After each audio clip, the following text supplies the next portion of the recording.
transport shuttle Wayfinder's grace smelled of ozone and unfamiliar spice, a scent that clung to every alien vessel humanity had boarded since the assembly opened its doors to Earth 3 years ago.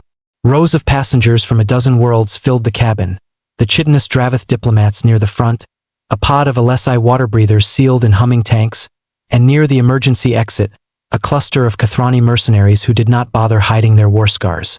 In the back row, alone, sat a woman named Ruth Calloway. She wore a plain gray flight jacket, hair pulled into a tight braid, hands folded in her lap. She said nothing.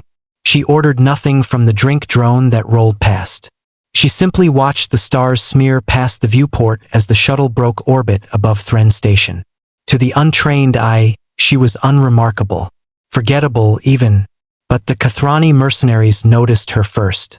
Their leader, a scarred brute named Dren, leaned toward his second-in-command. "The human," he muttered in Threll Common, a language he assumed no Earther would know. "She sits like a soldier. Watch her hands." "She's unarmed," his second replied. "Scanners show nothing. Scanners lie."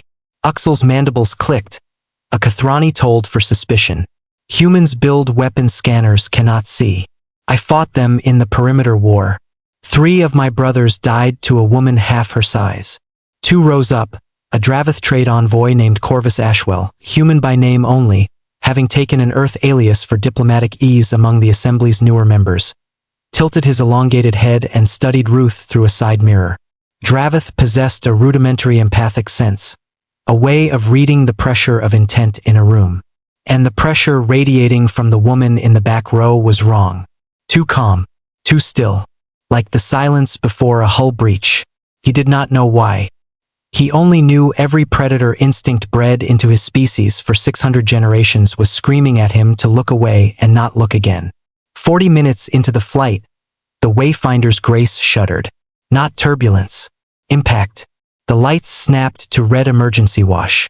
A voice, clipped, mechanical, assembly standard, rang through the cabin.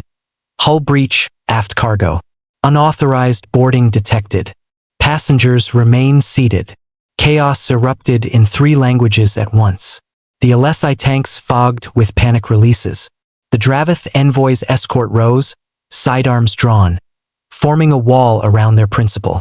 The Kethrani mercenaries, warbred and battle-calm, simply turned toward the rear of the cabin, toward the sealed cargo hatch, and waited, weapons already in hand.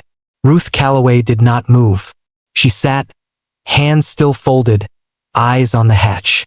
The hatch blew inward in a spray of sparks. 6 figures poured through, Voss Cartel raiders, notorious across 3 sectors for boarding transports and stripping them of cargo, crew, and anything of trade value.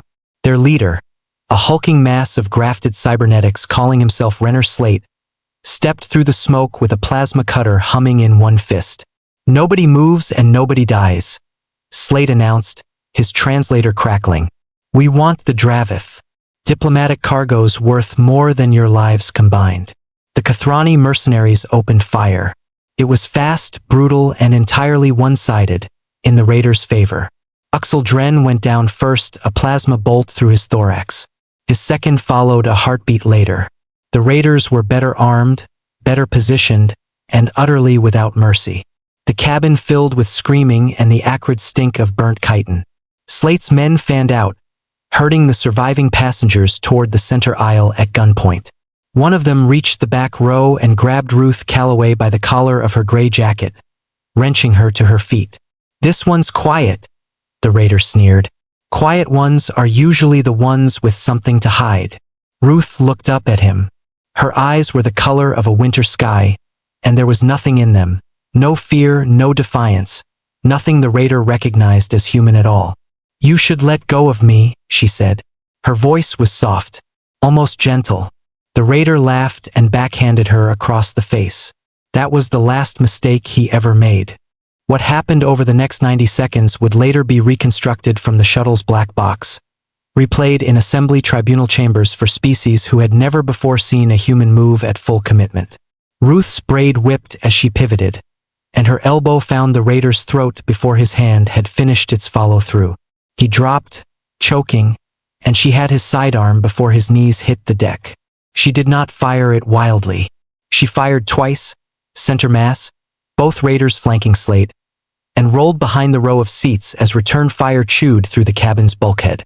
The Draveth envoy, pressed flat against the floor, watched through the gap beneath a seat as the woman he'd sensed as wrong moved through the chaos like something poured rather than walked. She was not fighting like a soldier following training. She was fighting like a person who had made peace long ago with the fact that violence sometimes had to be finished quickly and without hesitation, and had simply decided this was one of those times. Slate turned his plasma cutter toward her, roaring something about cartel honor and human insolence. Ruth was already inside his guard. She caught his wrist, redirected the cutter's arc into the deck plating instead of her own skull, and drove the stolen sidearm up under his jaw in the same motion. She did not gloat. She did not speak.